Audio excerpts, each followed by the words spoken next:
Hola, bon dia. Si us sembla, començarem. Encara falten persones per venir perquè érem com unes 100 i pico persones inscrites a l'escola d'estiu. Em presento pels que no em coneixeu. Soc la Sílvia Martínez, cap de l'àrea de model d'aprenentatge i gestió del coneixement. Demano disculpes perquè l'Ismael Peña-López, el director de l'escola, avui està indisposat i no podrà... Segueixo en català, José? Sí? I no podrà estar avui aquí amb nosaltres. Aleshores, doncs, no m'estendré gaire, només dir-vos que inaugurem l'escola d'estiu. L'escola d'estiu no es du a terme des del 2019, per tant estem molt contents de poder dur a terme enguany l'escola d'estiu. L'escola d'estiu l'hem organitzada entre totes i totes les persones de l'equip directiu i de l'àrea de model d'aprenentatge de la qual en soc a la CAP, amb l'objectiu, sobretot, de contextualitzar i actualitzar-nos en darreres tendències en l'àmbit de l'aprenentatge. És probable que alguns de vosaltres ja sigueu coneixedors de les temàtiques que abordarem, però sí que comptem amb un equip de ponents d'una talla i d'una envergadura molt potent, com per exemple avui que tindrem el goig de comptar amb companys de la UOC que estan aquí, amb companys també de l'empresa privada però que es dediquen al disseny instruccional, i amb el José Luis Alonso Andreano. El José Luis ve de la Universitat de Mondragón, està especialitzat en l'àmbit de l'aprenentatge i aplicat a les organitzacions però també a l'administració pública. Y José Luis lo que nos vas a exponer hoy es tendencias de aprendizaje, ¿no? Tendències en l'aprenentatge. Sobretot és un gran coneixedor del model d'aprenentatge de l'escola. Fa temps que el comentem, no? I que d'alguna manera ens anem sincronitzant. Per tant, José Luis, todo el auditorio tuyo. Com vam comentar, les preguntes les podem anar fent al llarg de la presentació, amb les companyes estarem amatents als micròfons i si no al final de tot, d'acord? Que vagi molt bé. ¿Se me escucha? Sí. Bon dia a tothom, bon dia a tots i totes. Moltes gràcies a l'Ismael, a la Sílvia, a Eli, a todo el equipo. Y hasta aquí llega mi catalán. ¿Vale? O sea, lo siento mucho, pero esto es lo que soy capaz de hacer. Como hablar en euskera sería raro, hablaremos la lengua bárbara, que nos pone más o menos en común, el castellano. Si esto va bien. Pues soy José Luis Alonso, trabajo en la Universidad de Mondragón, efectivamente, desde hace ya unos años. No me gusta lo de experto, no creo ser experto, seguramente aquí, tengo en primera fila gente que seguro es mucho más experta que... Me han dicho que no me mueva mucho, vais a ver que voy a hacer esto, ¿vale? Pero siento los que estáis ahí como detrás de la columna, yo os recomendaría que os vengáis para aquí quizás, pero es a vuestra disposición. A veces me presentaba como especialista y creo que cada vez empiezo a ser un poco menos especialista. Lo que sí soy es un agitador y un inconformista, lo que mi abuela llamaba un rojo, o sea, principalmente, creo que va por ahí. Este es el equipazo con el que tengo la suerte de trabajar y ahí veréis un montón de logos que son pues, el conjunto de empresas y organizaciones inconscientes que han querido que trabajemos con ellas en estas cosas del aprendizaje.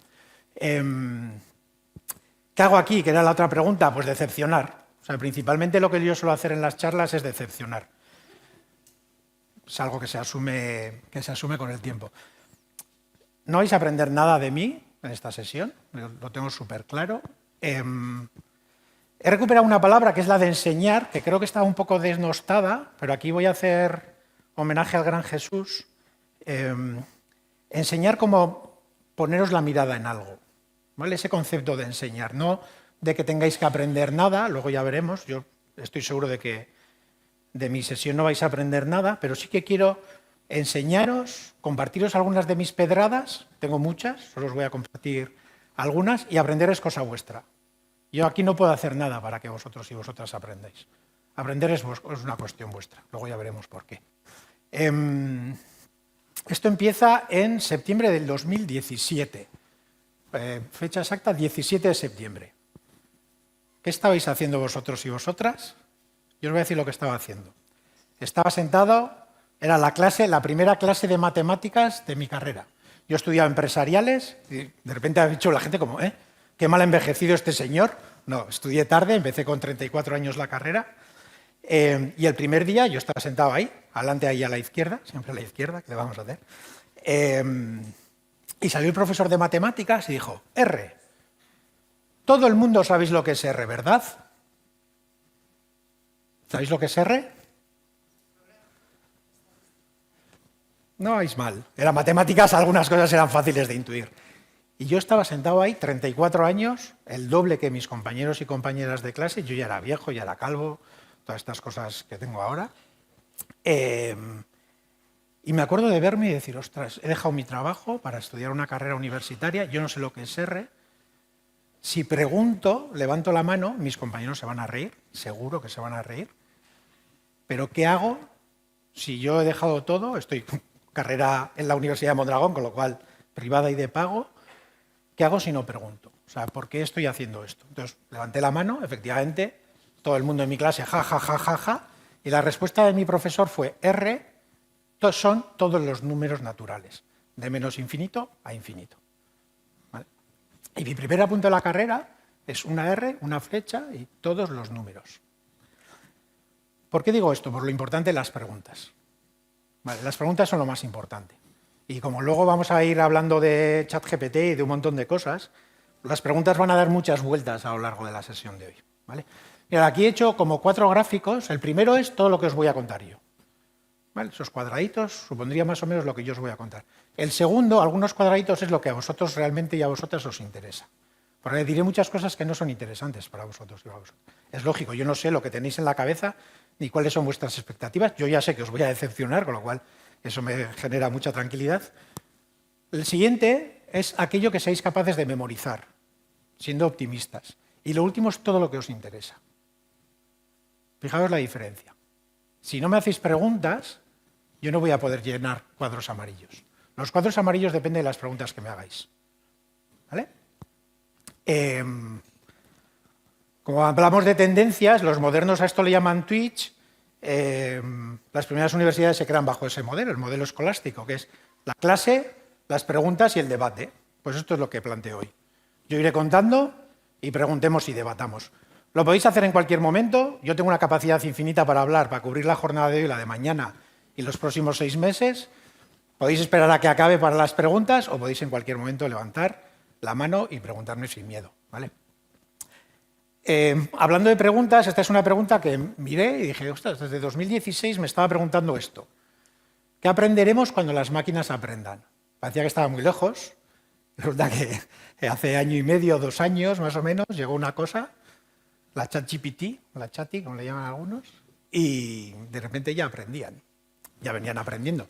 No sé si habéis visto alguna vez este documental, está en YouTube, es gratuito, es alucinante, creo que es de 2015, es el señor de la izquierda, efectivamente, simplemente mueve las fichas de lo que le dice una máquina, ¿vale? Y el señor de la derecha es el campeón mundial de ese juego AlphaGo, que es un juego oriental, en este caso él es coreano, que lo que se decía es, así como el ajedrez es relativamente sencillo para una máquina, porque solo son 16 fichas en 64, las posibilidades son limitadas, es un ordenador, lo podía hacer fácilmente, pensaban que esto iba a ser imposible. Y en el 2015 la máquina le gana al mejor. Ya os he hecho spoiler de cómo acaba, pero como ya os lo supondríais.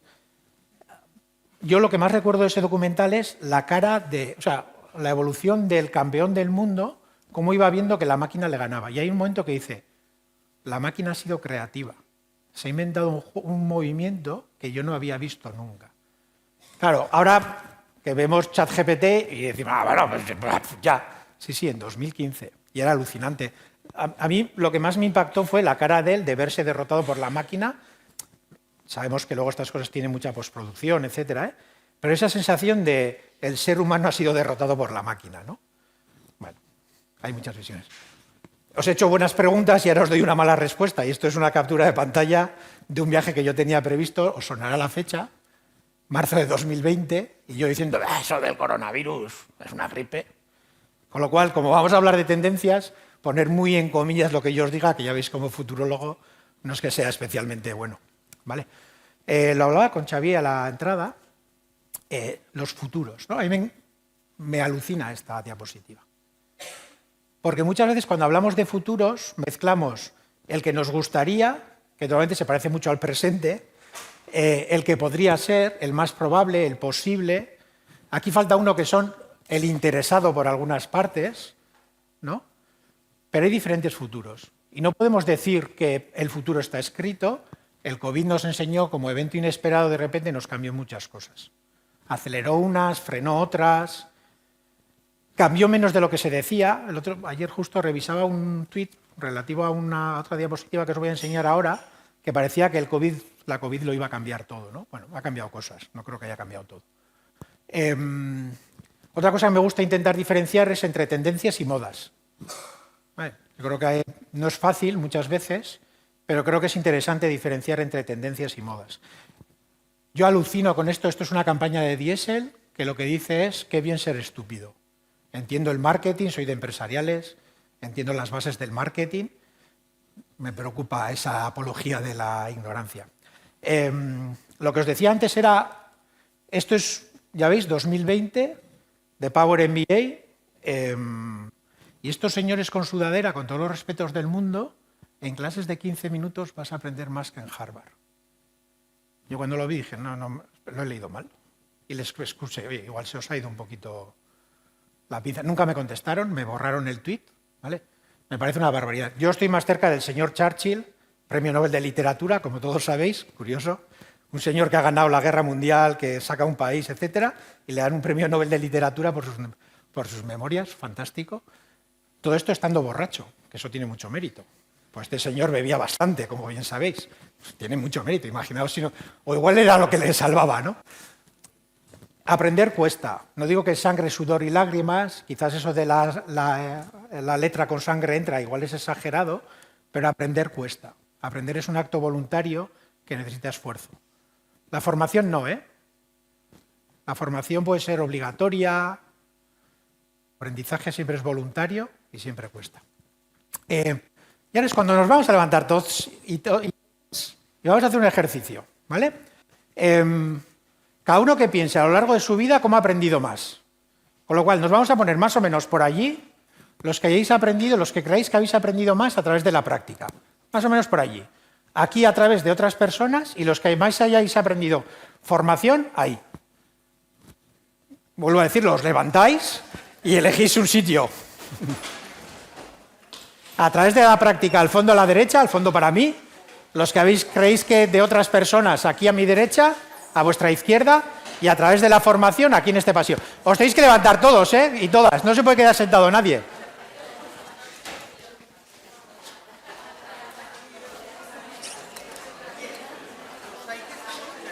Ah, no hay medio. ¿No habéis...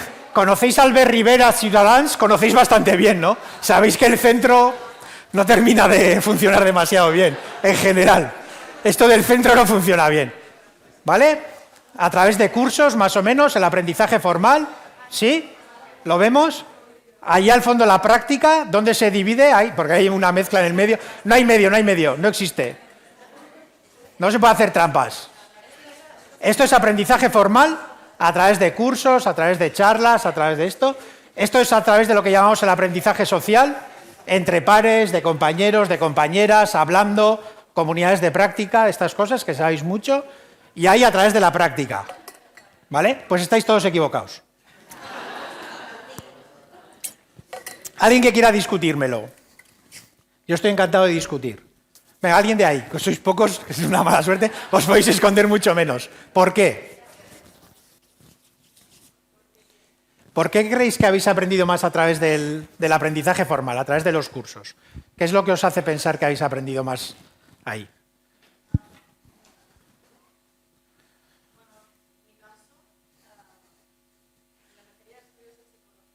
Sin tener una base teórica no sé, formal, basada en ciencia y tal, la práctica puede ser absolutamente nefasta. Entonces, en este contexto concreto, por eso estoy aquí. En otros contextos, en otros aprendizajes, me encontrarías en muchos otros sitios. Pero en este concreto, que la idea de que se aprende haciendo, pues en este contexto concreto yo lo he discutido bastante. Vamos a estar bastante de acuerdo tú y yo, me parece. ¿Vale? Por allí. ¿Quién se anima? Ahí hay una mano al fondo. Sí me gusta. Espera, que como estamos grabando, para que se te oiga, yo te escucho muy bien, pero... Vale. Creo que la teoría es importante y creo que ha de estar siempre, pero la práctica es lo que te da las herramientas para trabajar delante de problemas, te da una casuística que no tienes con la teoría, que sí que es importante, pero creo que la práctica te da mucha más experiencia.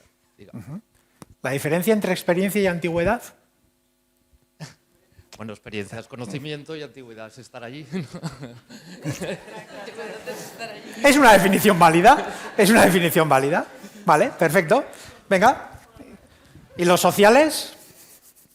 Ir pasando así, mano a mano, para que vaya haciendo el micro. Sí, lo tenemos ahí. ¿Quién se anima? Venga. Hola, buenos días. Yo soy muy preguntona y toda la vida he preguntado, continúo preguntando y como más he aprendido es así, de esa manera. Soy muy curiosa. Ajá, vale. ¿Alguien más? Es que el centro a mí no me gusta. Yo os he dicho que soy de izquierdas. El centro me genera ahí cierta esta. Venga, va. Luego vamos a ir al centro. Luego vamos a ir al centro en el viaje. Sí. Así, porque creo que el aprender de otras personas te obliga a ponerte ante un espejo y reflexionar sobre ti mismo y sobre lo que sabes.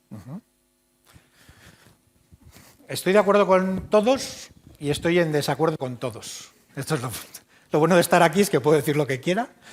¿Vale? Fantástico, nos podemos volver a sentar. Vamos a ir hablando de todo esto.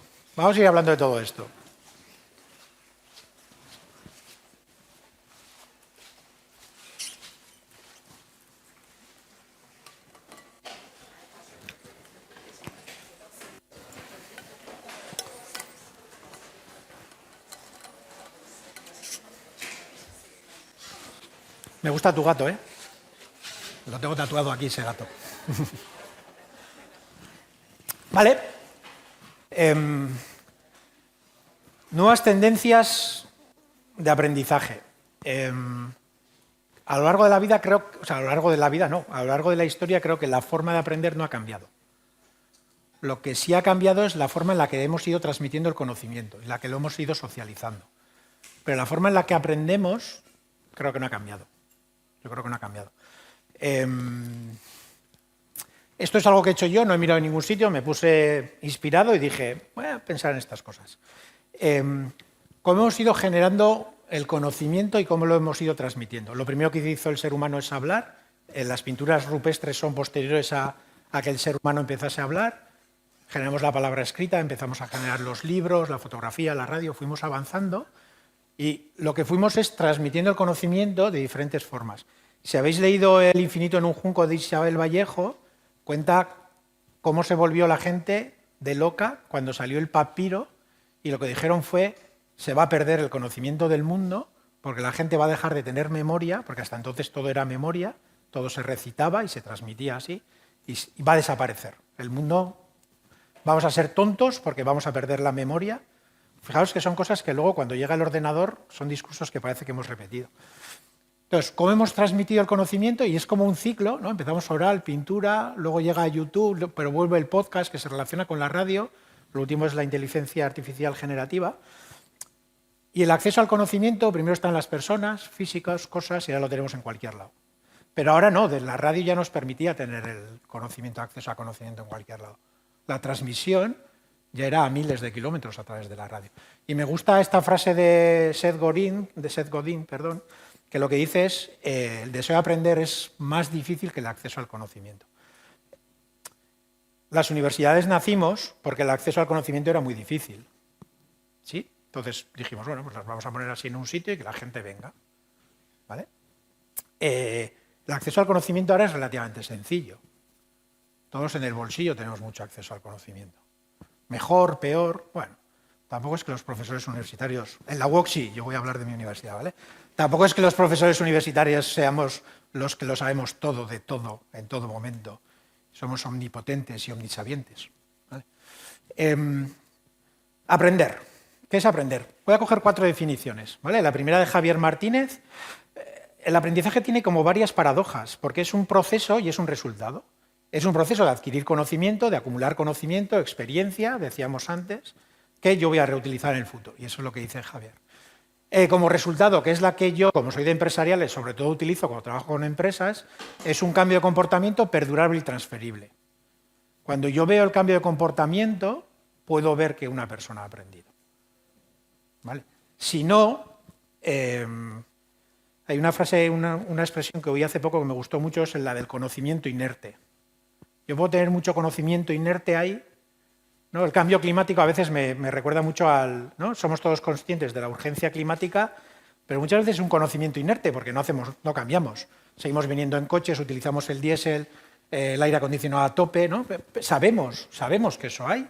Si alguien aquí lo niega, bueno, no vamos a entrar a discusiones ahora, pero como humanidad, vamos a ponerlo, la media de las personas lo sabemos. Como aventura, como dice Héctor Ruiz Martín, ¿no? Descubrir sitios donde no habías estado antes, parece una definición muy chula del aprendizaje. Y Stanislas Dehaene, que es un neurocientífico, que lo que dice, y esta me interesa mucho, crear un modelo mental del mundo que nos rodea. ¿Qué quiere decir eso? Que el mundo que nos rodea son 8.500 millones de mundos aproximadamente, porque a través del aprendizaje tenemos una visión del mundo, cada uno de nosotros y nosotras, totalmente particular, que no es la real, es la que hemos ido construyendo en base a lo que vamos aprendiendo. Y esa es una definición que me parece muy interesante, porque el mundo que vemos modela nuestros comportamientos, que si os dais cuenta el aprendizaje es un cambio de comportamiento. Con lo cual, en función de cómo yo veo el mundo, actúo.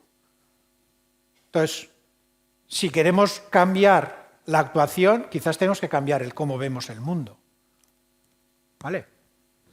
Y es aquí donde entro yo en... Para mí, cuando llegamos a aprender el cambio de comportamiento, primero hay sensibilizar la mirada, la atención, ¿no? Hacia dónde miro, cómo veo el mundo, hay un primer paso ahí. Muchas veces llevamos a las personas a aprender y queremos que cambie el comportamiento sin haber cambiado la mirada, sin haber entendido el por qué y el para qué hay que cambiar. ¿Por qué y para qué? ¿Por qué tienes que cambiar tu forma de ver el mundo?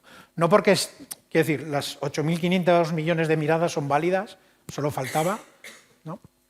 Y una vez que hemos cambiado la mirada, pasamos del no interés al interés, a la atención, ahí podemos empezar a trabajar la adquisición de conocimientos. Y ahí el aprendizaje formal tiene mucho sentido, por ejemplo, ¿sí? A partir de ahí necesitamos experimentar, luego hablaré específicamente del learning by doing, y entonces somos capaces desde la intención y la experimentación en convertir ese experimento en un hábito para nosotros. Y cuando lo hemos convertido en un hábito, entonces hemos aprendido. Si aquí hay, y entiendo que habrá, pedagogos, pedagogas, psicólogos, psicólogas, seguramente no esté de acuerdo con esta definición de aprender. Pero a mí me vale mucho. Me vale mucho. Para mí tiene mucho valor cambiar la mirada, para mí tiene mucho valor adquirir conocimiento, para mí tiene mucho valor la experimentación, pero cuando yo quiero trabajar con empresas y lo que yo me aplico a mí mismo es precisamente cuando cambio el comportamiento. Para mí ya aprender, innovar, gestionar el cambio, y ya he metido la última, que es el bienestar, creo que tienen que ser lo mismo. Son un todo. No contemplo ya el bienestar si no somos capaces de adaptarnos al cambio, y para eso necesitamos aprender. Para mí ya son un todo que tenemos que gestionar. Bueno, me la voy a saltar un poco, pero lo que mira es explorar, explotar, hacia qué queremos trabajar, hacia adelante, ser más eficientes. Si esto lo tenemos que trabajar en tribus, en cohortes, y el concepto de la transferencia. Para mí, vuelvo a decir lo mismo, yo soy de empresariales. Para mí la practicidad, y para eso sirven los estudios. Cuando alguien me dice que ir a la universidad no vale para nada, yo siempre planteo un dilema que es muy sencillito. Si tú llegas con tu hijo o tu hija, tu persona más querida, a un hospital, ¿prefieres que le atienda un alumno de primero de enfermería o José Luis Alonso Andreano con capacidad de liderazgo, comunicación, supermajo, pero que no diferencia muy bien entre el hígado y el páncreas. Pues algo habrá pasado ese año para que tú prefieras. Con lo cual, cuando decimos que la universidad no vale para nada, cuidado. ¿Es mejorable? Infinitamente. Os podría hacer un listado aquí y tirarme horas hablando de lo que es mejorable en la universidad. ¿Vale? Nuevas formas de aprender. Me encanta la de este chico, me parece maravillosa. No sé si habéis visto alguna vez este meme. O sea, lo único que no sé es si lo hace por ritual o porque se lo cree, pero me da igual, me parece igual de maravilloso. Me parece venerar un libro, ¿no? O sea, adorarlo y que venga a mí todo, ¿no? Vale. Bueno, nosotros contemplamos como 5 estrategias para aprender: el aprendizaje personalizado, el aprendizaje entre pares, el aprendizaje a través del acceso a expertos, personas expertas, el aprendizaje experimental y el aprendizaje formal. No vamos a pasar por las 56 que nosotros tenemos identificadas.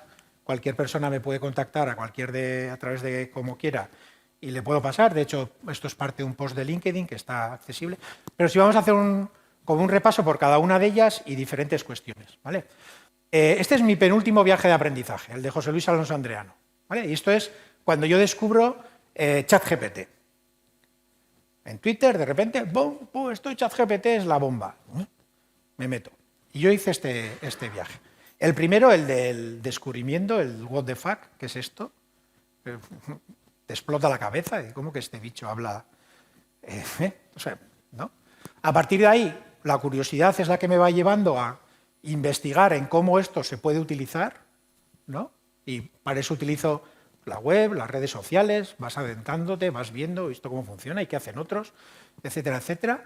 Siempre utilizo un curso, un libro que me ayuda a profundizar, que me ayuda a poner un poco más foco. Cuando ya empezaba así, los cursos, los libros, etcétera, etcétera, lo que tienes te estructuran el conocimiento. Cuando tú tienes tanto... Fijaos lo vasto que es cualquier conocimiento a día de hoy. Es enorme. ¿Cómo empiezas? Pues un curso es lo que te puede ayudar. ¿Por qué? Porque alguien ha hecho el trabajo por ti de organizar el contenido. Ya es una primera entrada. No digo que sea perfecto, no digo que sea la fórmula. Digo que es una entrada a un tema muy interesante, porque alguien se ha preocupado ya en estructurarme todo eso, ¿vale? A partir de ahí, lo que decíamos, experimentar. Me esfuerzo a tener que dar una charla, me esfuerzo a tener que hacer algo con eso, porque me fuerza a mí a tener que aprenderlo, ¿vale? Hasta que ya lo he metido de una forma tan autónoma en lo que hago, que la famosa pregunta de cómo hacíamos antes la vida sin ChatGPT, ¿cómo es posible? ¿No? O sea, ¿qué hacíamos antes? ¿Cómo éramos capaces de pensar cuando no lo teníamos, ¿no? En el fondo se parece mucho más a esto, ¿eh? Es un batiburrillo, metes una lavadora, parece que estás ahí. Yo lo definía en los primeros meses, yo estaba en Disneylandia. O sea, un friki del aprendizaje como yo, aquello era una barbaridad. O sea, me lo pasaba a pipa hablando con el cacharro, pidiéndole cosas, las que funcionaban, las que no funcionaban. ¿Por qué sí, por qué no? Bueno, pues... Pero en el fondo esto es una forma de encaminar tu propio aprendizaje, ¿no? Claro, si en una organización queremos impulsar que las personas aprendan y sean autónomas en su aprendizaje, para mí hay 2 preguntas. ¿Cómo ayudamos a las personas a que hagan este proceso de cambio, de ir cambiando la mirada, de que vayan experimentando, etcétera, etcétera? ¿Vale? ¿Y cómo generamos las condiciones? Bueno, yo estoy haciendo la tesis en cultura de aprendizaje en las organizaciones, y es cómo generamos las condiciones en la organización, las recompensas, ayudar y promover que la gente lo quiera hacer, y los sistemas que hacen que eso se puede hacer. Es muy fácil decir a la gente, no, es tu responsabilidad aprender, pero lo vas a hacer en tu tiempo libre, si no molestes, no toques y no cambies nada. Pero fórmate. ¿Sí? Vale. Cada una de las metodologías voy a acabar con unas preguntas que en el fondo sirven para ese tipo de metodologías y sirven también para las demás. Son preguntas generales en torno al aprendizaje en las organizaciones. El aprendizaje social, con 2 grandes ejes, síncrono, físico, virtual, y lo mixto. Entonces, para mí, y ahí hay un montón de metodologías, para mí las preguntas son ¿para qué? ¿Para qué os habéis desplazado hoy a estar aquí presencialmente?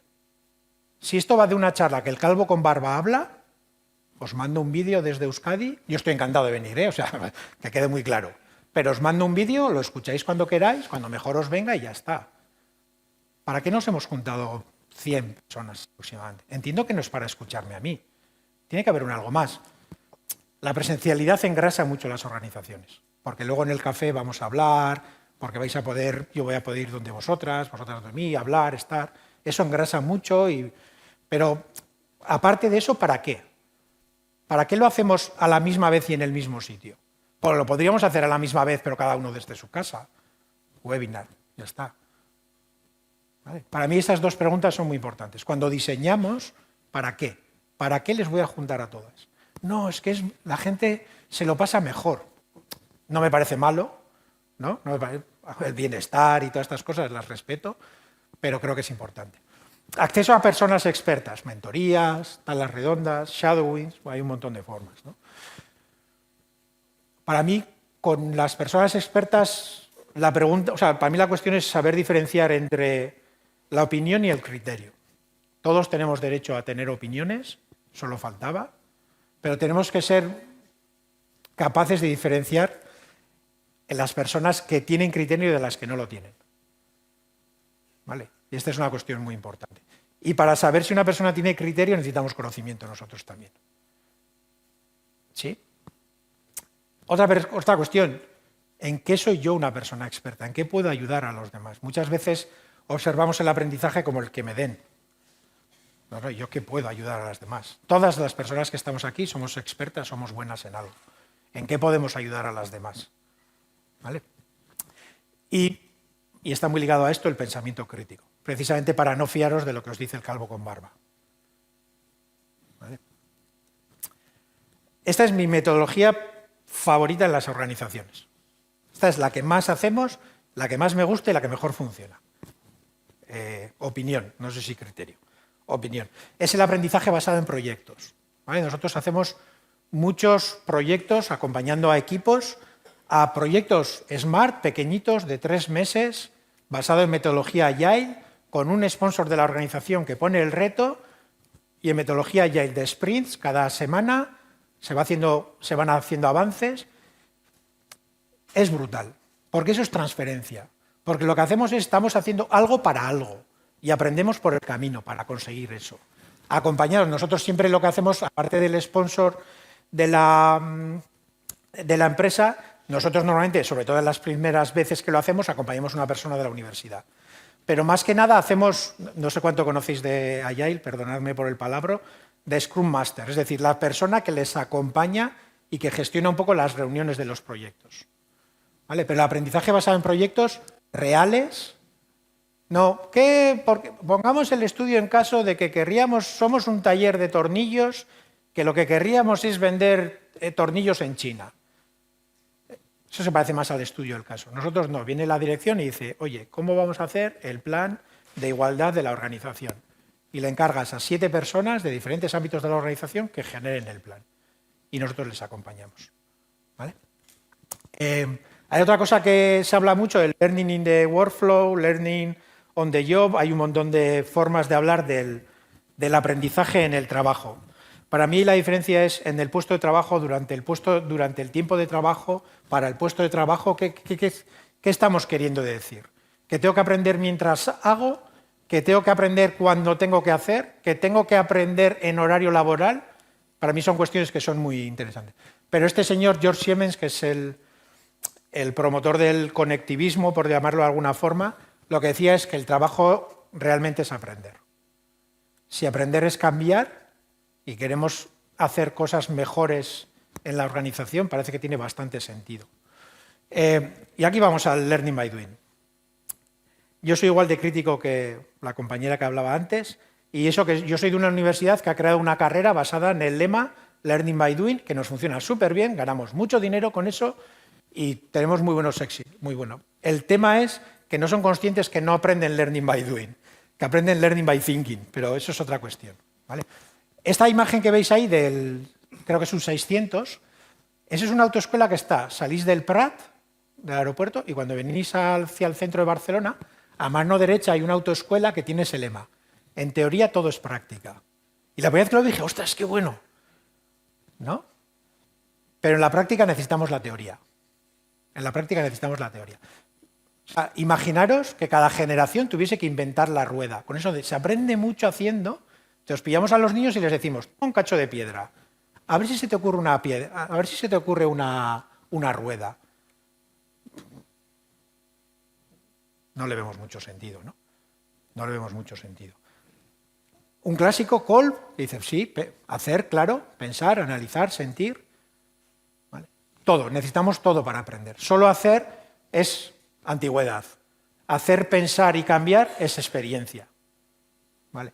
El learning by doing funciona cuando tú metes la capa de pensar, de reflexionar, de aprender, etcétera, etcétera.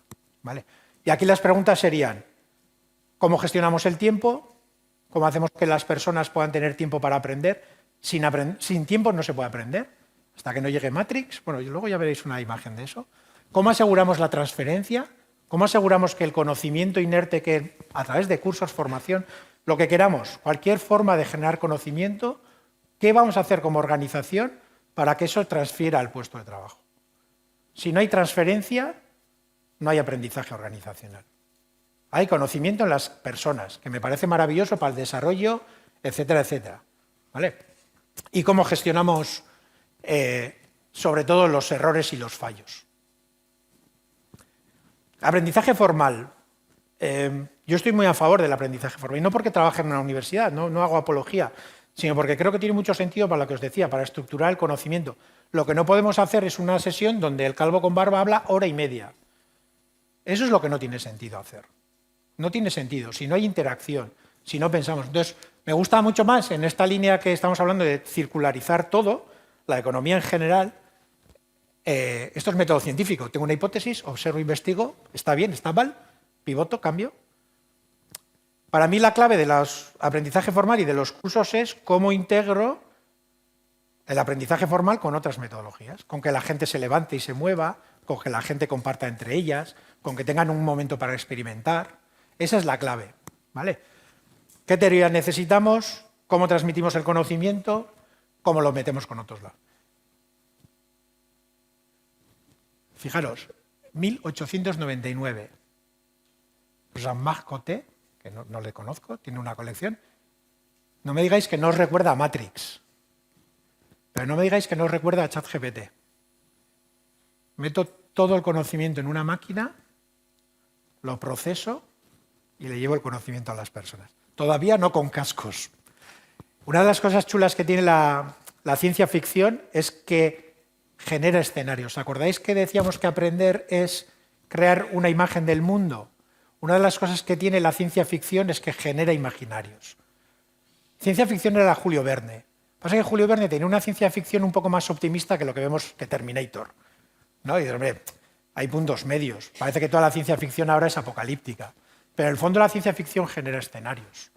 Luego ya, con los futuros que veíamos, lógicamente no podemos hacer una charla de estas sin hablar de inteligencia artificial, por suerte luego van a venir personas que saben mucho más que yo, pero yo decía, ¿cómo utilizo yo la inteligencia artificial? ¿No? Y yo digo ahí, como tutora, como experta, como par, como mi espejo, como una persona que no sabe, la puedes utilizar de muchas formas para que te genere contextos, escenarios, simulaciones de la realidad. Todo eso se lo podemos pedir a la máquina. Todo eso se lo podemos pedir a la máquina. Necesitamos el pensamiento crítico. Yo no me fío más de este cacharro que de Jesús, igual sí, pero de muchas personas expertas. Es decir, necesitamos el pensamiento crítico igual. No podemos comprar lo primero que nos dice cualquier persona. Tampoco lo vamos a hacer de una máquina, evidentemente. ¿Vale? Esta es una diapositiva que la vi y me llamó mucho la atención. Esto es de dónde tiene la información ChatGPT. Páginas web desde el 2007. Hay páginas web que dicen que la Tierra es plana. ¿Sí? Quiero decir, para que seamos también conscientes de dónde ponemos la atención, dónde ponemos la confianza, ¿no? Wikipedia, el otro día, no sé si compartís conmigo, pero compartía con unos compañeros de clase, hace 10 años si un alumno te ponía Wikipedia de fuente, hacías así y le pencabas. Ahora casi te lloras de la emoción porque te está nombrando la Wikipedia y no la web del tío que la peta.com. ¿Vale? O sea, Pero Wikipedia son, fijaros, 3 billones de tokens. Me ha llamado la atención la última, páginas de Reddit que tienen como 3 likes. Y eso nos vale para ponerlo como, si 3 likes, pues entonces ya valdrá como información, ¿vale? Fijaros, la Wikipedia es solo el 6%, el 0,6%, en inglés el 46%, en español 4,53%, la importancia de modelos autóctonos, en catalán y en euskera. Lógicamente vamos a ver muchos y vamos a escuchar muchos discursos que dicen, si traduce muy bien de inglés al castellano, traduce muy bien del inglés al catalán, traduce muy bien, pero la forma, la estructura, la cultura la está obteniendo de un sitio que nos es más lejano. Necesitamos generar modelos autóctonos. ¿Sí? Vale. Y para ir más o menos finiquitando mi parte, como había que hablar de tendencias, estas son, no sé si es mi futuro probable, posible, preferible, son mis pedradas, ¿vale? Como yo veo que podrían, deberían o me gustarían, no sabría deciros. Plataformas de habilidades, es decir, un sitio en las organizaciones donde hay yo sé hacer A, yo sé hacer B, necesito un proyecto y voy a la plataforma de habilidades y cojo la habilidad lógicamente va con la persona, con lo cual vamos a trabajar mucho más por proyectos en función de las habilidades que tenemos y no del puesto de trabajo que desempeñamos. Insisto, no sé si es un deseo, una necesidad o una visión. Equipos de centauros digitales, eso quiere decir que vamos a colaborar mucho con las máquinas, los equipos con las máquinas con los equipos, nosotros con las personas, nosotros con las máquinas, creo que vamos hacia ahí. Hay una cosa que a mí me llama mucho la atención en las organizaciones, que es, cada vez trabajamos más equipo, pero las formaciones o las experiencias de aprendizaje son individuales. Imaginaros que el Barça, la Real Sociedad, por si hay alguien del español, no quiero herir sensibilidades. La Real, cada jugador entrenase por su cuenta y llegase el domingo y dijese, venga, vamos a jugar. Porque esta semana he estado entrenando de lateral izquierdo. Y dice otro, yo también. Ya, pues que somos 11 y uno de los dos tendrá que ser lateral. Pues piedra, papel, tijera y al que le salga se queda ahí. Claro, en las organizaciones hacemos eso. Trabajamos en equipo, pero mando a formar a las personas individualmente. Nosotros cada vez estamos haciendo más ejercicios de acompañar a equipos. Porque si trabajamos en equipo, aprendamos en equipo, capacitemos en equipo. Parece que tienes, o sea, en el fútbol, en cualquier deporte de equipo lo vemos como muy lógico y en cambio en las organizaciones no lo hacemos. Ecosistemas de aprendizaje, acceso al conocimiento sin fricción, ya casi lo tenemos, ChatGPT es un acceso al conocimiento sin fricción, no quiere decir que sea al buen conocimiento, al mejor conocimiento, pero la fricción es prácticamente nula, es tan sencillo de utilizar, ¿no? No de ¿qué hago con la respuesta? Pero de utilizar, de buscar y de preguntar, ¿no? Eso que veis ahí, ACHAP, es el acrónimo que nosotros utilizamos para actitudes, conocimientos, habilidades y valores. Creo que no podemos trabajar solo conocimientos. Tenemos que trabajar actitudes y tenemos que trabajar valores en las organizaciones. Y además no solo para el trabajo, sino para la vida. Si hablamos de bienestar, creo que las organizaciones deberíamos, insisto, cuando digo esto como tendencia, creo que es más un deseo, deberíamos trabajar por el bienestar de las personas, que aprendan no solo para trabajar, que aprendan para vivir, porque eso les hará también mejores trabajadores y trabajadoras, ¿vale? La escolástica 5.0, es decir, lectio, questio, disputatio, conactio y siempre las personas en el centro, lo tengo súper claro, no puede ser de otra forma. Más conectados entre nosotros, entre nosotras, interior, exteriormente, a las máquinas, a las personas, más conectados. Y aprenderemos de nosotras mismas, porque tendremos un gemelo digital en la nube. Esto es algo que en las fábricas ya se estaba haciendo. Esta máquina, gemelo digital, supongo que algunos de vosotros y vosotras ya habéis visto uno de los propulsores de, creo que era ChatGPT, entrevistándose a sí mismo. Él y la imagen virtual de ChatGPT y se preguntan y se responden. Claro, si nosotros somos capaces de cargar en una máquina lo que sabemos, podemos hablar con nosotros mismos. Me parece súper potente. Aprender de nosotras mismas. Me parece súper potente. ¿Vale? Y una reflexión que traigo es, nos hemos pasado muchos años intentando digitalizar la formación, ¿no? Había que hacer e-learning, tanto que convertimos el e-learning en un objetivo en vez de una metodología para aprender, ¿no? Creo que ahora vamos a hacer esto, ya sabéis que el mundo es pendular, ya vamos a ir a lo humano. Vamos a ir a lo humano. Ya tenemos solucionado lo digital, ya sabemos hacerlo. Lo digital es muy bueno porque nos permite mucha amplitud, ¿no? Aquí hay 100. Si esto hubiese sido un vídeo grabado, podríamos llegar, voy a ser ambicioso, a 8.500 millones de personas. Pero no da profundidad, lo que te da es amplitud, ¿sí? Y para mí la gran tendencia, y esto es una derivada de lo que dice el gran Genís Roca, de formación a servicios de empleabilidad basados en datos a lo largo de toda la vida. Tenemos que dejar de ofrecer cursos y ofrecer un servicio de bienestar y empleabilidad. Y la empleabilidad no es solo porque soy de empresariales, soy del Grupo Mondragón. El fundador del Grupo Mondragón, que era un cura, lo que decía es que el trabajo es una herramienta para el bienestar social. A día de hoy el trabajo es una herramienta para el bienestar. Con lo cual la empleabilidad es bienestar. Si afortunadamente un día de estos, esto voy en contra de todo el mundo, las máquinas nos quitan el trabajo, yo estoy deseando. Que a mí me quedan 9 años para jubilarme. Si una máquina me lo quita en 4, fantástico. Lo que no quiero es ser pobre, lo que no quiero es pasar hambre, pero dejar de trabajar, se me ocurren muchas cosas para hacer. Vale. Servitización, pasamos de productos a servicios de acompañamiento para la empleabilidad, salud, bienestar, ¿vale? Basados en datos, Learning Analytics de verdad. Lo que tenemos ahora en Learning Analytics, si ya habéis visto de qué se alimenta el bicho, pues imaginaros. O sea, si los tíos que más dinero tienen para coger los datos del mundo, su fuente es Wikipedia y los chats y Internet, ¿qué es lo que no tendremos en el demás de sitios? ¿Vale? Y para la vida. Y para mí la gran pregunta es cómo vamos a conseguir automatizar sin perder humanidad. ¿Seremos más humanos? ¿Tendremos que digitalizar, tendremos que automatizar para que seamos más humanos? Para mí esa es la clave. Y esta señora que recomiendo encarecidamente leer, una judía que tuvo que escapar de la Alemania nazi, pero luego muy crítica con el Estado de Israel, de cómo se montó, etc. Me parece un ejemplo de pensamiento crítico, una filósofa maravillosa, que dice esto: el pasado nos lleva hacia adelante y lo de adelante nos lleva hacia atrás. Y como siempre, lo importante son las preguntas.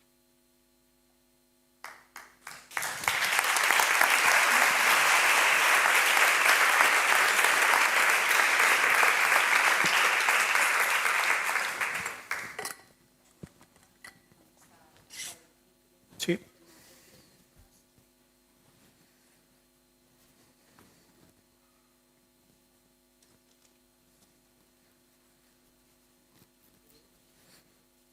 Yo tengo una capacidad para hablar infinita, pero para estar callado flipáis.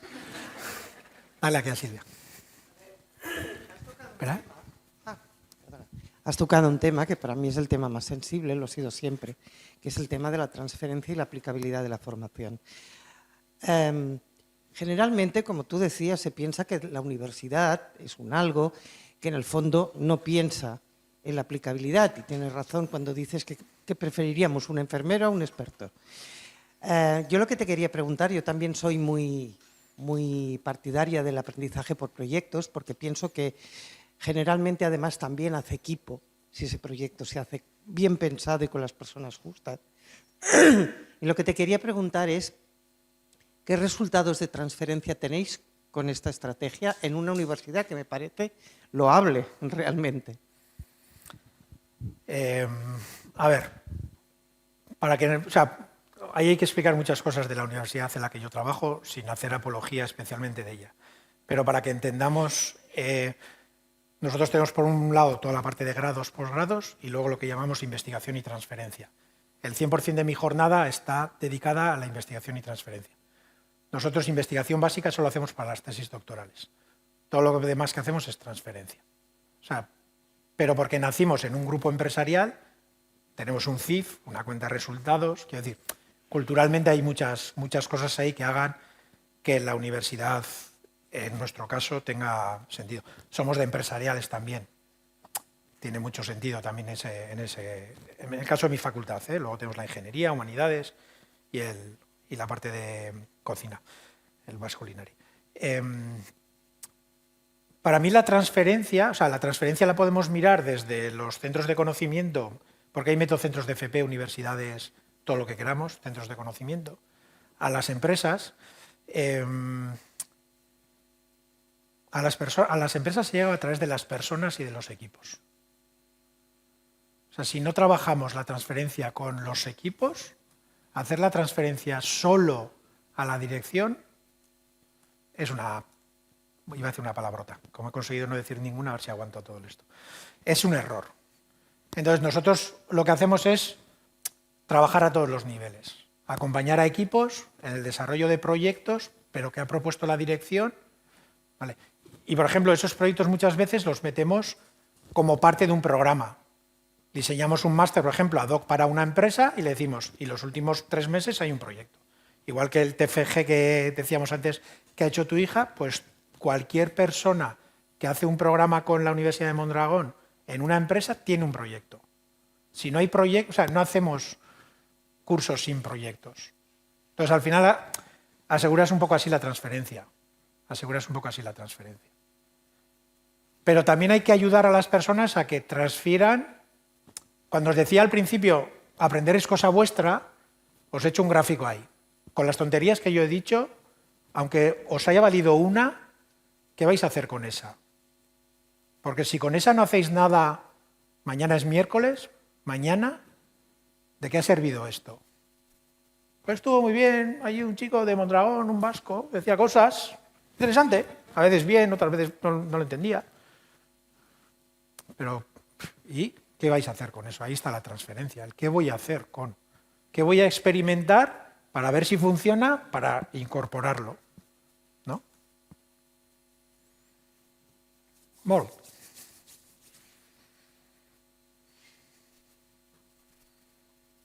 Siempre tengo la duda si me explico muy bien o muy mal, cuando no hay preguntas. Hola. Hola. En primer lugar, no has decepcionado para nada.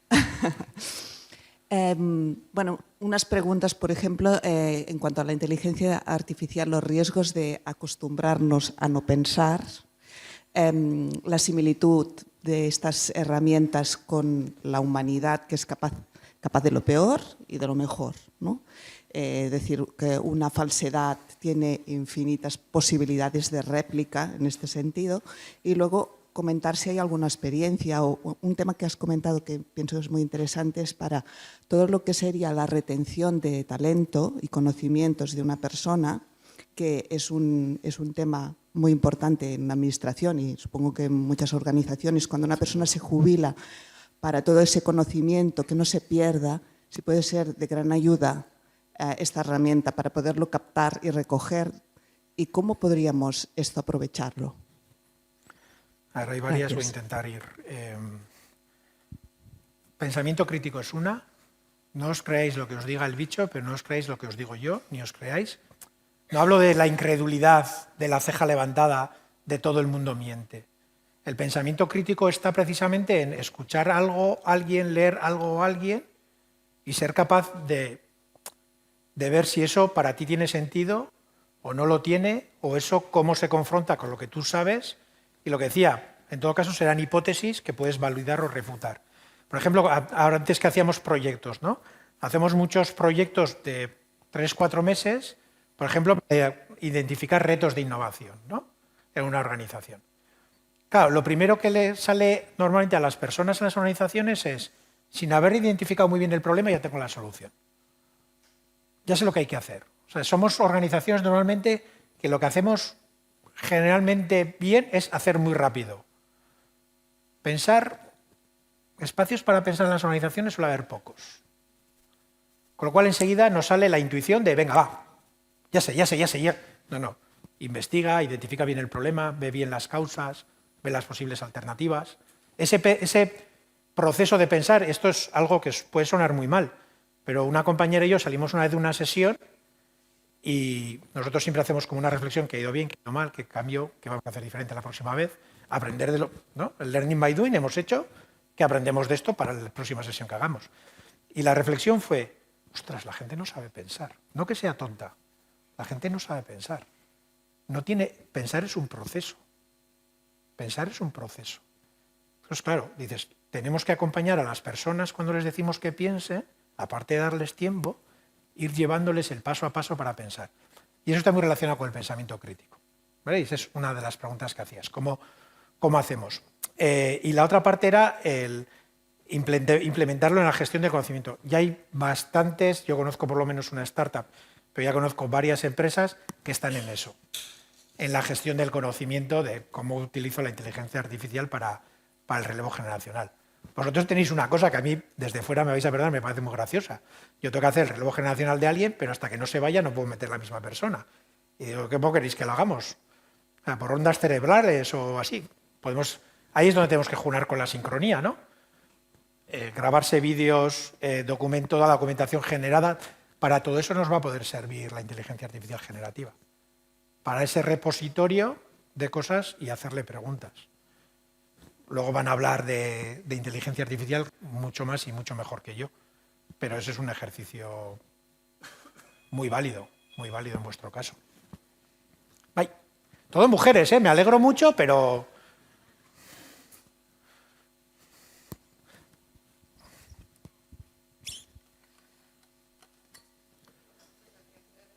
No, creo que no se oye, yo sí te oigo, pero... Vale. Me ha interesado mucho el tema de trabajo por proyectos y quería saber si desde tu universidad también lo ofrecéis para funcionarios públicos o para empleados públicos, si trabajáis para administraciones. Y te lo digo porque nosotros en el 2015 nos dimos cuenta que en Inglaterra desapareció la escuela de administración pública que tenían, de formación de empleados públicos, e investigamos qué estaban haciendo. Y hablamos con, aquello que vas hablando, llamando, y al final te cuentan de que tenían montado, lo tenían montado de otra manera, sobre todo para los seniors, para los empleados bases lo hacían con unas empresas y luego los seniors, sobre todo con la London University. Y les montaban proyectos y experiencias en diferentes administraciones. Es decir, si tú conocías de tu administración, que era la nacional, pues te metían en la devolved administration de otras administraciones locales. Y luego también, si tú sabías mucho de presupuestos, pues te complementaban en un equipo para hacer un proyecto con gente de recursos humanos, es decir, que se complementaron en la línea que has explicado. Yo quería saber si vosotros trabajáis proyectos para formar para las administraciones. El que paga nos parece bien, por hacer un resumen. No tenemos problema, ahí no le hacemos esas cosas nada. No, es verdad que en el caso de mi equipo, proyectos con administración pública, yo habré hecho un par, 3, no mucho. Nosotros sobre todo trabajamos con empresas industriales principalmente, pero porque el tejido vasco tiene mucha empresa industrial. Pero en el fondo sí, para mí no hay ninguna diferencia. Hemos trabajado con empresas, me acuerdo una que era una ingeniería que hacía cohetes para la Luna o partes de los cohetes, y íbamos allí con mi equipo y digo, si esta gente hace cohetes, ¿yo qué voy a hacer con estos? ¿Qué les voy a enseñar? Que yo soy de empresariales, o sea, ya me dirás, carrera más fácil. Pero en el fondo el procedimiento es el mismo y el conocimiento está en la organización. Nosotros al final lo que hacemos es facilitar el proceso de pensar. Sí, no tenemos mayor problema. Es verdad que no tenemos hábito de concurrir a grandes proyectos de la administración pública. Sí, líneas de Europa, fuentes de diputaciones, pero no de trabajar directamente con la administración pública. No directamente. Pero no le vería mayor dificultad, vamos, la que tiene como cualquier empresa. Allí va el fondo y alguna más. Bueno, relacionado con la pregunta que hacía Bea, yo cuando ahora te escuchaba pensaba, comentáis que trabajáis con empresas y demás, y pensaba si ese, no sé si llamarle modelo, ¿no? Si esa cultura de aprendizaje que nos hablas, está en vuestra organización. Es decir, si vuestra organización aprende de esa manera. Me encanta que me hagas esa pregunta. ¿Sabéis cuál es la respuesta perfectamente? No. O sea, la segunda pregunta era si era así, ¿qué ha pasado para que eso pues fuera posible o, bueno, cómo lo habéis hecho? Uno de mis mejores amigos es profesor en la Universidad de Deusto y, digamos, él es un profesor más clásico, de clases, etcétera, etcétera. Tiene mucha menos vinculación con la empresa de lo que puedo tener yo, ¿no? Y me decía, oye, José Luis, yo tengo ganas de conocer una empresa que lo haga todo bien. Y dije, es que no existe una empresa que lo hace todo bien. Existen empresas que hacen cosas bien, ¿no? Entonces, yo no conozco, no digo que no exista, José Luis Alonso no conoce ninguna empresa que lo haga todo bien. La mía, evidentemente, tampoco. Hay una cuestión que hemos detectado en empresas muy basadas en conocimiento, universidades, ingenierías, que trabajan con informática, etcétera, que las personas que son muy frikis del conocimiento no es que sean especialmente eficientes en cómo aprenden, pero están muy acostumbradas a aprender. Leyendo mucho, actualizándose mucho, etcétera, etcétera, lo que hay es menos socialización, generalmente. Es decir, en ese tipo de empresas no tenemos que trabajar tanto el enseñar a las personas a aprender, acompañarles a aprender, sino acompañarles a socializar el conocimiento. Está mucho más ahí. Al final la cultura, y eso es parte de mi tesis, parece que la cultura de aprendizaje hay una. Mi tesis es que hay diferentes arquetipos de cultura de aprendizaje. Entonces, cada una querrá aprender de una forma porque tiene objetivos diferentes, porque sus personas son diferentes, porque lo que es normal en una empresa en otra puede ser muy raro. Entonces, al final, nosotros cuando hacemos este tipo de proyectos, una de las primeras cosas que hacemos es entender cuál es la cultura que predomina ahí. Y a partir de ahí decir, vale, vosotros hacéis esto, ¿hacia dónde queréis ir? Hacia aquí, fantástico. ¿Cómo hacemos para transitar hacia esa parte de ahí, ¿no? Y en la nuestra, en una sesión parecida a esta, a la responsable para... Esto queda grabado, pero no va a salir, ¿no? De repente viene una diapositiva que el año que viene vamos a poner un ecosistema de aprendizaje en mi facultad. Dije, está muy bien. Mi jefe me hizo así por detrás y no me habías dicho nada. Digo, tú a mí tampoco. Entonces, se supone que sí, que vamos a poner en marcha. De hecho, una de las cosas que vamos a poner en marcha seguramente es cómo integramos LinkedIn Learning, da igual LinkedIn, Coursera, me da igual cuál. Mira, no lo he puesto ahí, pero el concepto de cómo implementar la filosofía del Flipped Classroom al aprendizaje organizacional, a través de ver el contenido de forma síncrona y el para cuando nos juntamos, juntarnos para algo muy concreto, pero no para consumir contenido, ¿no? Entonces sí, trabajamos, pero no tanto como me gustaría. Pero ninguna empresa trabaja tanto como me gustaría. Yo suelo tener una diapositiva por ahí que es, no sé si habéis visto Barbie, la película, hay una cosa maravillosa de Barbie, que es que ella piensa que vive en un mundo que es así, y que el mundo es así, y que todo es rosa, y que las mujeres mandan, y que... ¿no? Pues normalmente los frikis, y casi todos, tenemos una miopía que pensamos que lo más importante es el aprendizaje. Entonces yo me creo que por encima de cualquier cosa lo más importante es aprender, pero no lo es. No es verdad. Es mi Barbie World sería, ¿no?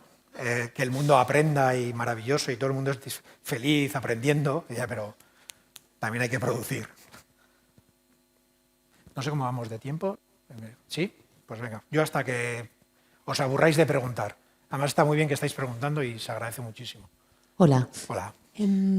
Has hablado de la formación de los equipos y eso me queda muy claro cuando hablamos de los proyectos, pero en la realidad que en mi unidad tenemos habitualmente, que montamos cursos de formación, de tecnologías, de liderazgo, de cosas de este tipo, allí es donde a mí me da por pensar que no sabría cómo hacerlo a priori, ¿no? Porque si hablamos de un equipo, generalmente está compuesto por personas técnicas, por auxiliares, por administrativos, y los intereses que muchas veces o las necesidades que tienen estas personas son distintos. Entonces, ¿cómo organizar una formación más al uso de la que estamos acostumbrados, no tanto por proyectos, que me queda clarísimo, para que pudiera encajar con todos los perfiles de un equipo y así pues generar unidad en esta formación?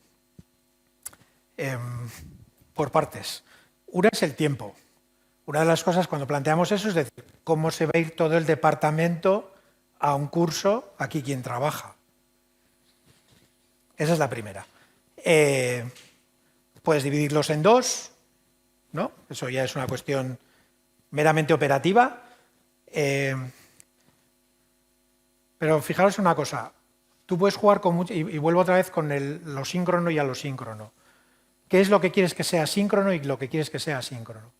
Tú puedes coger y decir, mira, la adquisición del conocimiento, tenéis estos vídeos, tenéis un mes para veroslos, 15 días, 3 semanas, el tiempo que queráis, leer este libro, lo que queráis, y nos juntamos aquí. Esto, por ejemplo, lo hemos hecho con Capravo, que por supuesto para vosotras es muy conocida, y lo que hacíamos era, nosotros veníamos una vez al mes, ellos tenían Coursera en ese caso, nosotros hacíamos una curación de contenidos de Coursera, módulo de gestión de personas, os podéis ver este vídeo, este vídeo, este vídeo, este vídeo. Y ahora, dentro de un mes, veníamos a Barcelona, nos íbamos a la sede de Capravo y dinamizábamos una sesión. Ahí teníamos gente de logística, de gestión de personas, de comercial, de diferentes ámbitos, ¿vale? Con lo cual, cuando tocaba gestión de personas, los de gestión de personas se sabían muy bien, pero cuando lo veía el de logística, la de logística en este caso, hacía como... ¿Qué es lo que hacíamos? Equiparar conocimiento. ¿Habéis visto los vídeos? Sí. ¿Qué habéis aprendido? Uno por uno. Pues me ha llamado la atención esto, pues yo me he quedado con esto, pues a mí me gusta esto. Vale, en Capravo, ¿cómo lo hacéis? Pues así, asao. Es decir, una cosa es la adquisición del conocimiento, otra cosa es la socialización del conocimiento, cómo lo ponemos en común. Y la tercera es, y ahora con este conocimiento, ¿qué vamos a hacer? Y ahí tienes los proyectos. Y los proyectos pueden salir del mismo equipo, ¿eh? Que es, oye, con esto que hemos visto, ¿qué podríamos hacer en el departamento? Oye, ¿por qué no ponemos en marcha esto? Fantástico. Pongámoslo en marcha. No sé si te responde... ¿Sí? ¿Alguna duda que no? ¿Algo que no te haya resuelto? Luego está el miedo a hacerlo, ¿eh? Aquí estaba, Edo fue hace un año, año y poco. Creo que, no sé si era aquí, sí, yo creo que eran estas. Dos estas más arriba. Hace falta nuevas fórmulas. Y dije, mira, perdón, no hace falta nuevas fórmulas.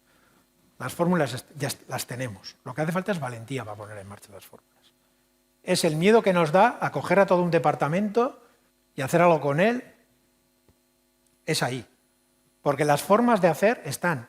Y aquí tenéis mucho conocimiento y aquí sabéis hacerlo. Es atreverse a dar el paso. Esa es la parte más difícil. Por eso ponía por ahí, y no lo he puesto lo suficientemente grande, cómo gestionamos los errores, cómo gestionamos los fallos. Esa es una de las primeras cosas que nosotros identificamos en una empresa cuando queremos empezar a trabajar, es decir, aquí cuando alguien falla, ¿qué pasa? Literalmente. En un banco me contestaron, mira José Luis, nosotros una hipoteca tenemos un margen de un 1%. Si de cada 100 hipotecas alguien se equivoca en 2, estoy perdiendo dinero. Aquí los errores con mucho cuidado. Claro, pero fijaros, ya te está diciendo ciertas cosas. Si yo ahora tengo que experimentar, ¿qué quieres? ¿Que yo acierte el 100% de los experimentos? O sea, ¿tú quieres que yo haga innovación y el 100% de las ideas, ocurrencias, retos se conviertan en proyectos de innovación? Ni la NASA, ni Google, ni nadie tiene esa tasa. Entonces, ¿cómo gestionas eso? ¿Cómo gestionas cuando las cosas no salen como a ti te gustaría? Pues hay una frase por ahí de los errores se aprende. De los errores se aprende igual que de los aciertos. En el mismo porcentaje, depende del proceso que tú hagas con respecto al resultado. No porque hayas fallado, vas a aprender. Si tú fallas, aprendes si analizas bien las causas de por qué ha salido mal. Y corriges, claro, si no, no hay forma humana. Tú me haces así, ¿vale? Que no tengo control del tiempo. Hola, buenos Hola. días. Sí, mira, yo quería comentar que bueno, nos pasa a todos que estamos en un momento en el que la estabilización, los concursos de traslados, la gente nos cambia cada día. Está la gente en un sitio y puede ser que vengan de otro departamento y que además no sepan cuánto tiempo van a estar. Y que esto nos implica que la gente, en lugar de estar pensando en hacer la formación para aprender para el puesto en el que está, la está haciendo para tener puntos, para que eso les sirva para moverse a otro sitio, y cambio, y gente que habías capacitado para una cosa, ahora cambia y se va a otro sitio. Propuesta, idea, ¿qué no hacer? Ojalá tuviese la varita mágica para arreglar todos vuestros problemas. Punto 1. Por ahí una diapositiva la he pasado muy rápido. Aprender para la eficiencia, la explotación o aprender para la exploración, para lo que queremos ser en el futuro. ¿Vale? Para mí ahí hay una de las claves. Hay muchas organizaciones que se centran en aprender para la eficiencia, aprender para lo que queremos hacer hoy y lo que necesitamos hacer hoy, y poca proyección a lo que necesitaremos hacer en el futuro. Y esa parte, para mí es importante mantener un equilibrio.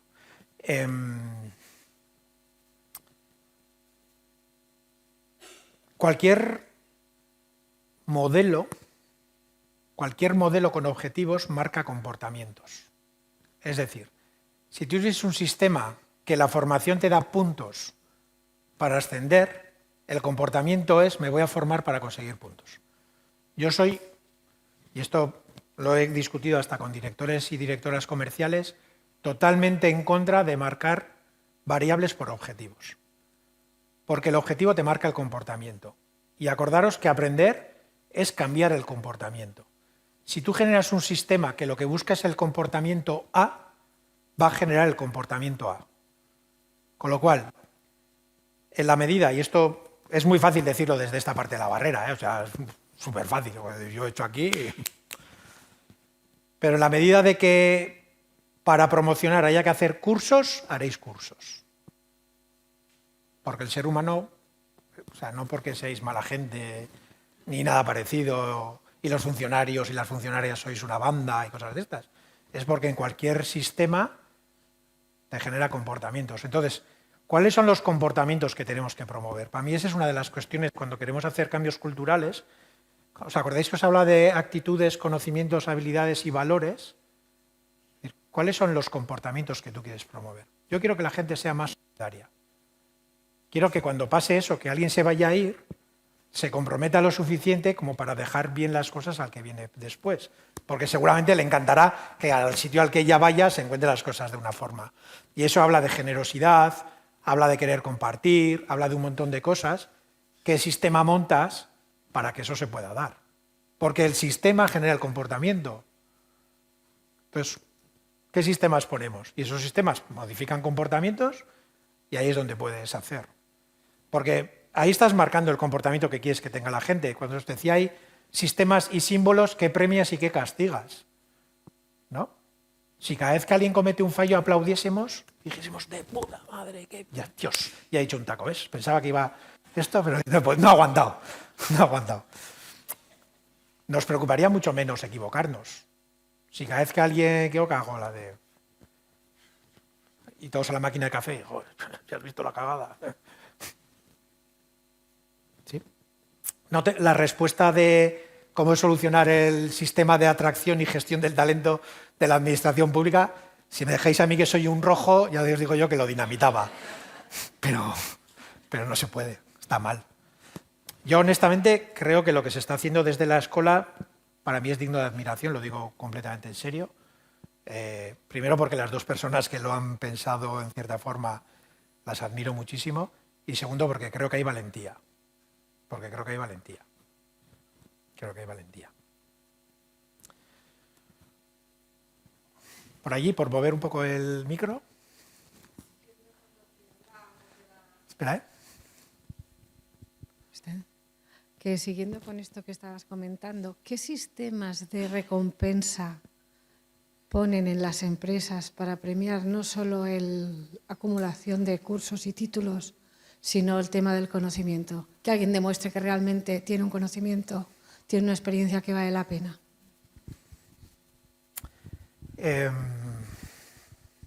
Fijaros, una cosa que nosotros hacemos con estos proyectos que decíamos es que viene la dirección general. Es decir, se hace el proyecto y el proyecto se presenta delante de la organización y el CEO, la CEO, está sentada ahí. Y está preguntando, ¿y esto que habéis decidido por qué? ¿Por qué no lo habéis hecho? Y yo he visto veces de, qué bien, darse la vuelta al director de lo que sea y decirle, ¿esto por qué no está ya en marcha? Eso ya es un símbolo. O sea, cuando hablamos de premios y castigos, no estoy hablando de dinero, no estoy hablando de promoción directamente. Lo que estoy hablando es de valorar el hecho. De valorar el hecho. Entonces, ahí hay muchos sistemas que puedes poner en marcha, desde organizar muchos espacios donde la gente pueda compartir conocimiento, donde la gente es generosa, dando y recibiendo, donde la gente es agradecida cuando le ayudan, y cuando ayuda, todo eso tú lo puedes organizar.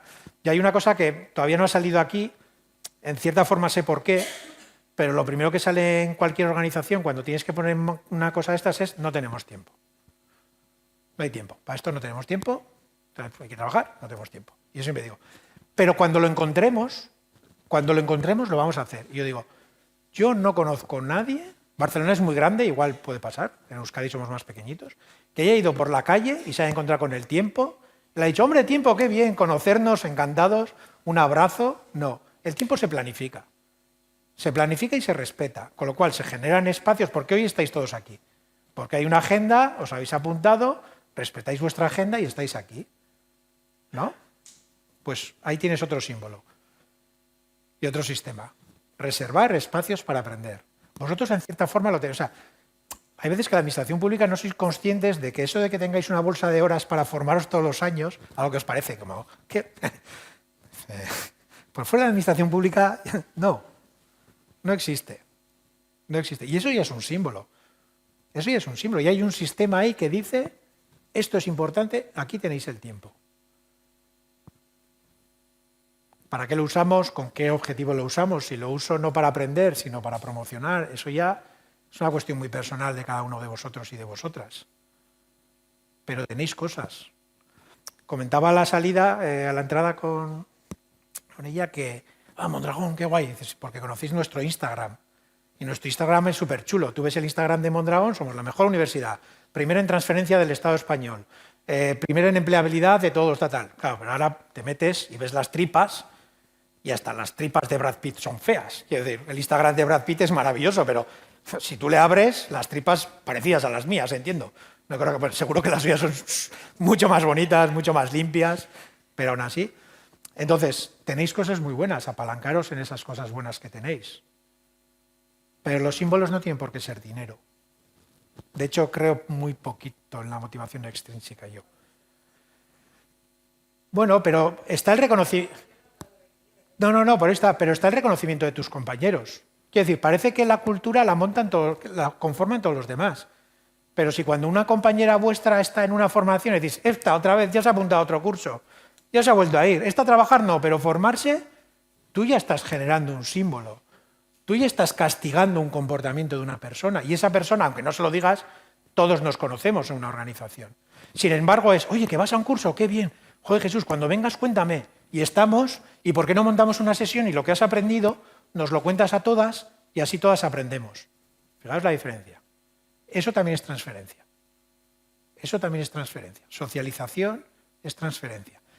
Y la socialización la podemos programar los viernes a la mañana desayunando o la podemos, oye, pues cuando vengas en el café en un momento comentamos esta historia.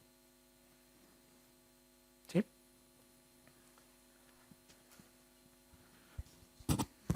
José Luis, comentaste antes que en tu tesis estabas estudiando los arquetipos de culturas de aprendizaje y que tienes la hipótesis de que habría distintos, ¿no? Y que si en función de ese análisis, ¿qué crees que tendrían que tener en común a los distintos arquetipos para que no volvamos a la inercia siempre? Por ejemplo, en nuestro caso, administración pública, legislaturas muy cortas. A todos los que estamos aquí, yo creo que estamos convencidos de que el modelo de aprendizaje aporta valor, que tenemos que trabajar con gestión del conocimiento, pero volvemos a nuestro lugar de trabajo, incluso en mi área, ¿no? Y lo hablamos con las compañeras, la fuerza del lado oscuro nos atrae, ¿no? O sea, tenemos que aportar mucha energía para no volver a la inercia. ¿Qué consejos nos das para que consolide esta transferencia y esta gestión del conocimiento? Gracias. La parte de los arquetipos no está. Quiero decir, por el momento de la tesis que estoy, empiezo a vislumbrar cómo podría generar esos arquetipos. Lo que sí hay una primera definición de cuáles son las dimensiones que conforman la cultura de aprendizaje. Os he dicho varias, espacios, capacidad de aprender de las personas, oportunidades para aprender, para transferir, el tipo de liderazgo, cómo se gestionan los errores. Entonces, ahí hay una serie de elementos que en función de cómo se conjugan en una organización, creo que darán diferentes arquetipos. Vale. Ese es Hipótesis, validación, refutación. Igual acabo la tesis diciendo, pues no había. Y ya está. Es igualmente válido para la ciencia, ¿verdad? Decir que no es igual de válido que decir que sí. Vamos a dejarlo. Es más frustrante, pero es igual de válido. Esa es la primera. Y la segunda era, perdona, recuérdame. ¿Qué espacios se generarían independientemente del arquetipo Sí. para que esto vaya quedando? Que no volvamos Sí. a tener... Sí. Hay una cuestión que es el hábito. O sea, por eso aprender es cuando yo ya lo he incorporado. Si tú me dices, a mí esto me lo han preguntado muchas veces a mí, José Luis, ¿tú cuánto tiempo dedicas a aprender a la semana? Es imposible. Porque lo tengo tan interiorizado el hacerlo que yo no planifico, ya no necesito planificar le voy a dedicar de 7 a 8 todos los días para... O sea, para mí es un hábito, ya es un hábito, lo tengo muy incorporado, el adquirir un conocimiento, pensar cómo lo voy a, esto con qué voy a hacer con esto y ya planificar cuándo lo voy a hacer para ponerlo en marcha. O sea, yo siempre estoy en ese ciclo continuo de decir, ostras, esto, ¿para qué me sirve y qué voy a hacer con ello? ¿No? Hasta que llegas a eso, lo que tienes que hacer es planificar los espacios. Planificarlos. Es que, si no, el día a día nos copia, es evidente. O sea, yo cada vez que llega a las X de la tarde y me voy a trabajar, me dice, ¿ya has terminado? Digo, no, yo no he terminado. Yo he dejado de trabajar. A mí el trabajo no se me acaba nunca. Lo que dejo es ya, digo, hasta aquí hoy, pero, o sea, sigo teniendo pendientes. Y entiendo que con vosotros y vosotras será algo similar. Es decir, el trabajo no se acaba. Pero si entendemos, hay una definición ahí que no he puesto, que es una muy particular, que es, para mí el aprendizaje es la mejor forma que tenemos para prepararnos para el futuro. Si vemos el aprendizaje como estoy perdiendo tiempo para trabajar, estamos jodidas. Tenemos que ver el aprendizaje como algo que yo estoy invirtiendo para luego trabajar menos y mejor. Esa es la visión. Esa es la visión, es decir, yo hago esto ahora, invierto ahora esto, porque el día que tenga que hacer esto otro, lo sabré hacer mejor y más rápido. Y esa es para mí la lógica de todo esto. Para eso hace falta que lo que haces, lo que aprendes, lo que te formas, etcétera, etcétera, esté muy ligado a algo que te sirva, la utilidad. El adulto aprende porque le sirve para algo, porque es útil, porque tiene un reto. Normalmente una de las cosas que hemos visto mucho en las empresas es, nombras una nueva directora general y lo primero que te pide es un máster. Y dices, joder, vale, o sea, yo te lo vendo ahora mismo y encantado, firmamos y te doy el máster, ¿no? Pero es porque hay un reto y la gente asume que con un reto necesito formarme para el reto. Y nosotros les decimos, vale, si lo que quieres es un máster, pero ¿por qué no me escuchas y vemos si lo que necesitas es un máster? ¿O por qué no hacemos algo contigo y con tu equipo para, y a partir de ahí te acompañamos a cuáles son tus retos? ¿No? Oye, pues mi reto es que tengo que digitalizar no sé qué. O mi reto es que tengo un equipo súper diseminado y necesito generar cohesión de equipo. O, vale, pues a partir de los retos vamos a hacer el diseño de qué es lo que tienes que aprender. ¿Sí? Planificar, utilidad, reto, y luego los que somos unos frikis aprendemos fácil. Porque nos gusta aprender, pues, ¿no? Los curiosos, las personas curiosas, los frikis, no tenemos que esforzarnos demasiado. Jesús, como no me preguntes algo, me voy a quedar tremendamente decepcionado. O sea, ¿sí? Venga.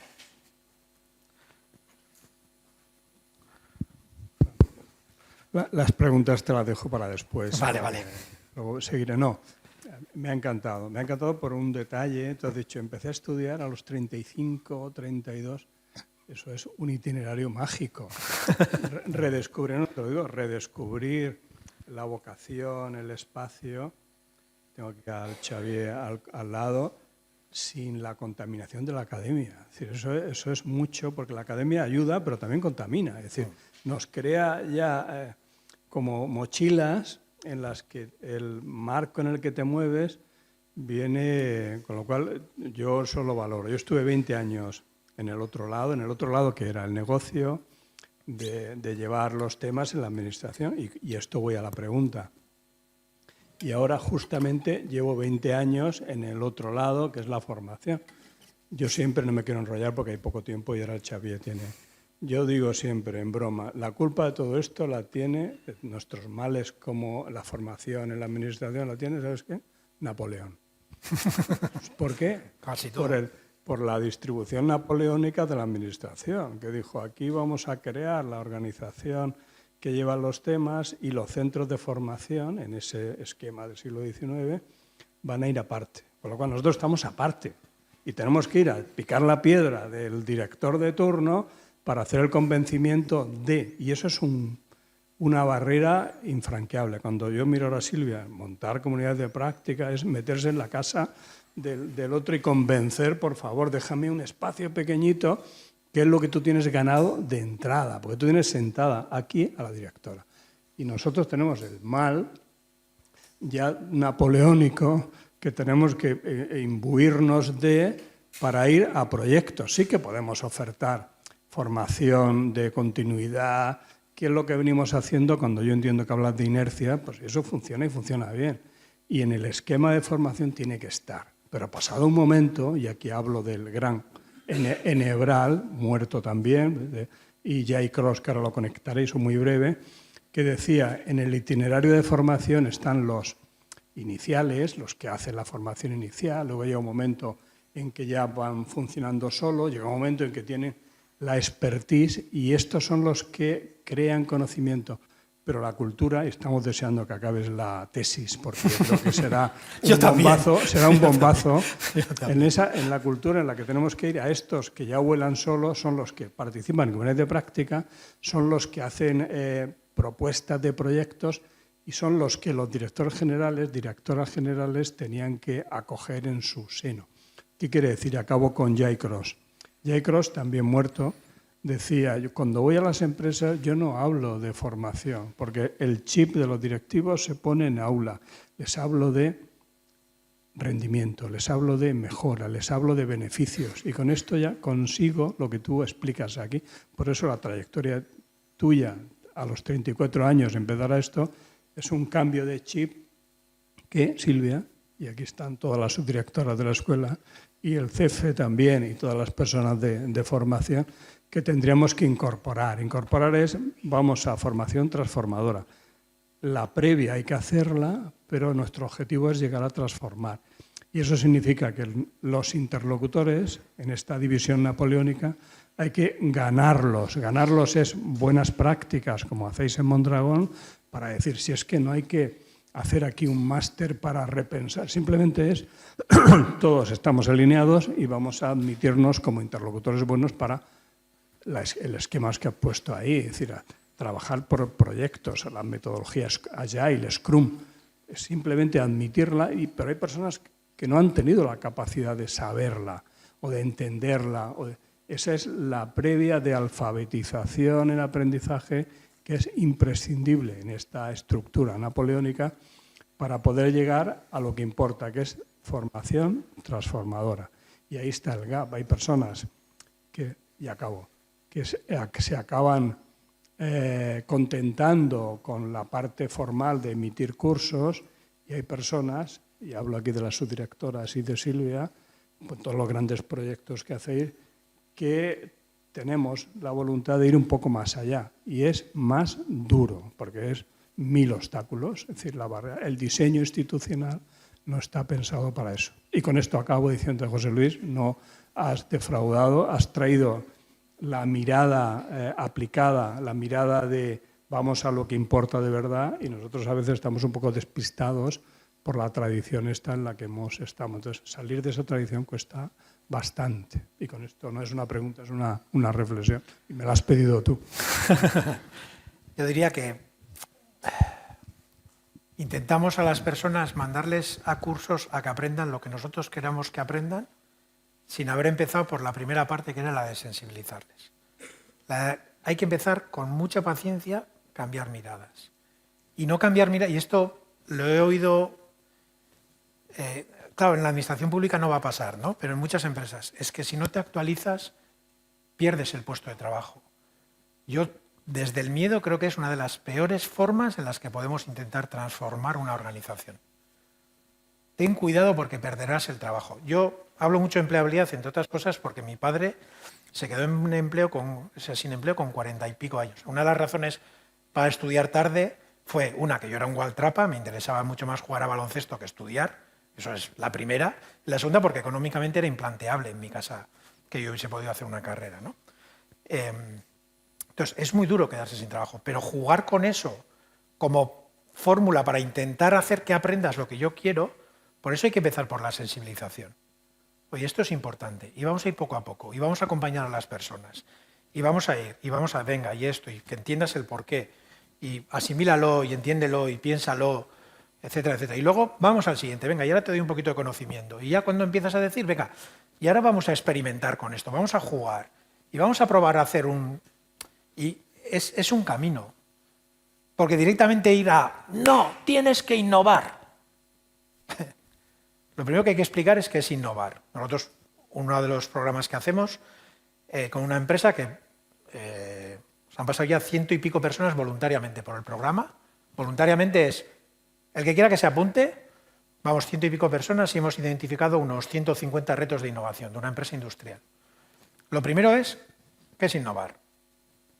Muy sencillito. Nuevo y mejor. Ya está. Y ahora le podemos meter hasta alrededor de eso toda la parafernalia que queramos a lo que es innovar. Es nuevo y mejor. Nuevo puede ser aquí, no tiene que ser en el mundo mundial. Parece que innovar solo es algo que no... El mundo es tan grande que casi todo está inventado. Casi todo. Nuevo aquí y mejor. Mejor para alguien, que entregue más valor. Si empiezas de ahí, innovar ya es más sencillo. Porque ya vamos acompañando a las personas que no están en la innovación y hemos identificado 150 proyectos de innovación. A través de juntar a las personas, ayudarles a pensar en un espacio de seguridad, tranquilidad, donde todo el mundo opina, donde todo el mundo piensa, donde todo el mundo levanta la mano, donde todo el mundo va ahí. Y así vas trabajando. Pero decirles, venga, hay que innovar. Retos, retos, retos. ¿Qué tenemos que mejorar? ¿Qué tenemos que mejorar? Eso no va a funcionar. Eso no va a funcionar. Porque las personas no saben, no entienden por qué es importante. Ese es un proceso que hay que hacer. Lo dibujaba en una escalera por eso. Lo dibujaba en una escalera por eso. Ya me ha hecho así Silvia, con lo cual... Moltes gràcies, ha sido un placer.